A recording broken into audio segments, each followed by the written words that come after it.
എല്ലാവർക്കും നമസ്കാരം. ഇന്ന് നമ്മൾ സംസാരിക്കുന്നത് നമ്മൾ എല്ലാവർക്കും അറിയാം കൂലി എന്ന് പറഞ്ഞ സിനിമ, നമ്മുടെ രജനീകാന്തിനെ വെച്ച് ചെയ്യുന്ന ലോകേഷ് ചെയ്യുന്ന സിനിമ.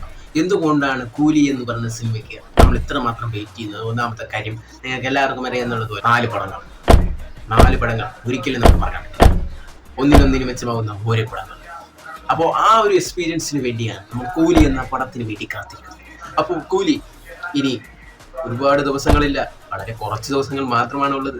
ഇത്രയും വലിയ ക്രൗഡിൽ എനിക്ക് സിനിമ കാണാൻ പറ്റുമെന്നോ എനിക്ക് തോന്നുന്നില്ല. എൻ്റെ കാലിന് ചെറിയൊരു പരിക്ക് പറ്റിയതിനാൽ എനിക്ക് ആ തിരക്കിൻ്റെ ഇടയിൽ പോയാൽ എൻ്റെ കാലിന് എന്തെങ്കിലും പറ്റുമോ, അതുകൊണ്ട് ചിലപ്പോൾ എനിക്ക് സിനിമ കാണാൻ തിയേറ്ററിൽ കാണാൻ ഒരുപാട് ലേറ്റ് ആകുമെന്നാണ് എനിക്ക് തോന്നുന്നത്.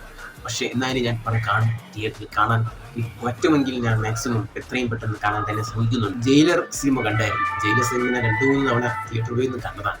ആദ്യം ഞാൻ കണ്ടു, എനിക്ക് ഇഷ്ടപ്പെട്ടു. എൻ്റെ സുഹൃത്തിനെ വിളിച്ചുകൊണ്ട് പോയി അവനെയും കാണിച്ചു ആയിരുന്നു. അപ്പോൾ അതേപോലെ ഒരു നല്ലൊരു എക്സ്പീരിയൻസ് ഈ സിനിമയിൽ കിട്ടാൻ വേണ്ടി ഞാൻ ദൈവത്തിനോട്, ലോകേഷിനോട് ഞാൻ ആവശ്യപ്പെടുകയാണ്. അപ്പോൾ എന്തായാലും പടത്തിന് വേണ്ടി ഞാൻ വെയിറ്റിംഗ് ആണ്. ലോകേഷ് കനകര സംവിധാനം ചെയ്ത കൂലി എന്ന പടത്തിന് എന്തായാലും കൂടുതൽ നേരം ദീർഘിപ്പിക്കുന്നില്ല, വീഡിയോ അവസാനിപ്പിക്കുന്നു. നമുക്ക് തിയേറ്ററിൽ വെച്ച് കാണാം.